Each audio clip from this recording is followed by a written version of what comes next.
It's math time, and I am on page 243, math boxes that I asked you to look at. So we're going to kind of zoom right through most of these, measuring the line to the nearest half centimeter.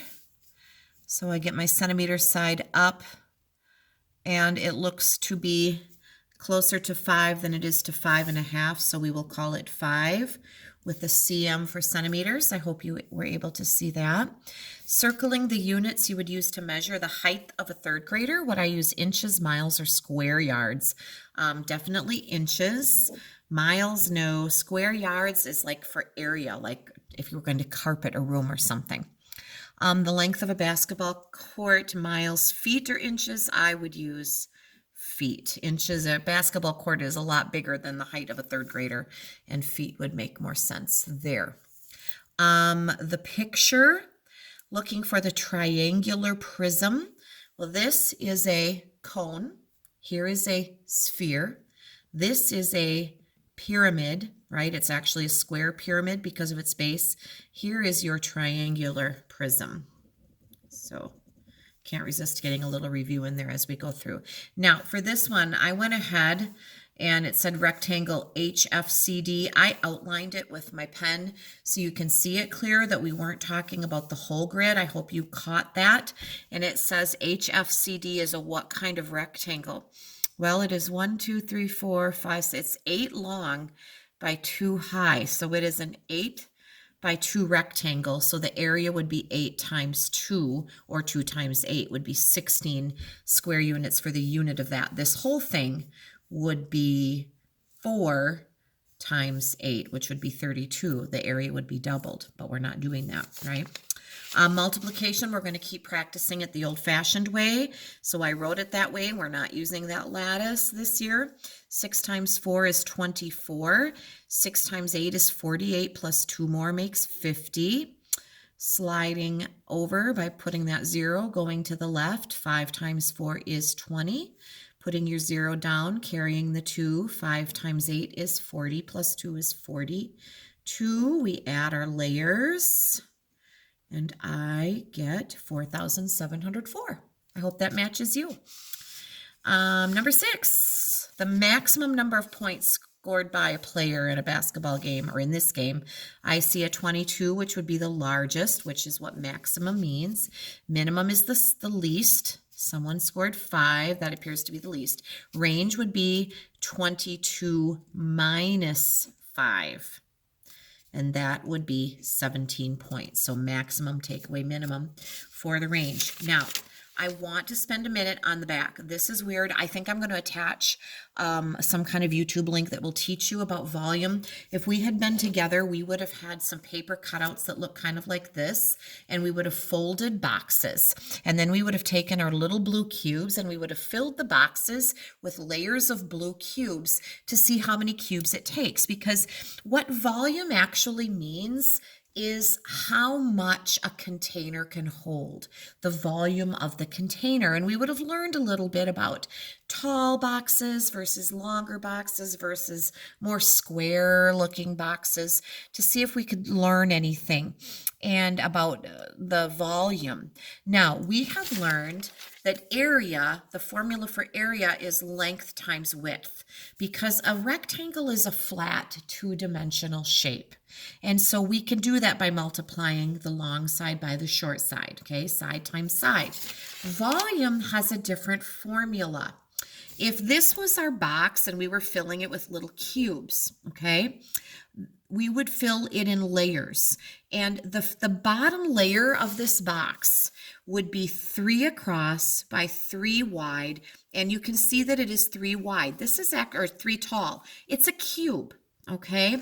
And the volume, or the formula for finding volume of a 3-dimensional box like that, is to do the length times the width times the height. So in this case, it would be 3 across by 3 deep by 3 high. Now, if we did that, that would be 3 times 3 is 9. And 9 times 3 is 27. If I were to be filling this box, if this was a box in front of me, I would be able to put 27 little cubes inside if they were all stacked neatly and right up next to each other in neat rows, because you would get 9 on the bottom layer, and the second layer would be 9, and the top layer would be 9. And you would see that as we filled these boxes, which is another thing that makes me sad about us not being together. But I wanted to show this to you. I'm sure you'll see it again next year. It's not a game changer for us right now. It's just something I want you to hear about. And like I said, I'll attach a video that you can watch about volume. So it's all about how much a container can hold 3D shapes. And it is a width times length times height, or sometimes we call it the depth, how deep something is. We multiply those 3 numbers together to get the total volume. I hope that helps a little. I'm going to go right into page 245. I'm trying to get through as many things as I can with you this week, so I don't leave you hanging too much. Box number 1. Circle any measurement in column B that would match column A. So we have 2 feet over here. Now, are we doing 4 different things here? Yes, I think so. So 12 inches is not 2 feet. Would 3 yards be 2 feet? Nope. Would 24 inches be 2 feet? Yes, it would. It would take 24 inches to be 2 feet. How about 1 yard? Nope, it takes 3 feet to make 1 yard. So actually just one of these is equal to 2 feet. Now we have 3 feet. I know that there's 12 inches in 1 foot, and 12 times 3 is 36. So 36 inches is equal to 3 feet. And I know that 3 feet is also equal to 1 yard. So 36 inches, 1 yard, 3 feet are all the same. However, 1 meter, that's a different measuring system. That's the metric system, and that is a completely different setup, so we are not equaling those to 3 feet. They're close. I will tell you that they are close, but they are not equal. 30 inches is less than 3 feet, because we know that 3 feet is 36 inches. 2 yards. All right. 2 yards would be 6 feet, right? Would not be 9 feet. Now, would it be 50 inches? Well, how many inches are in 1 yard, did we say?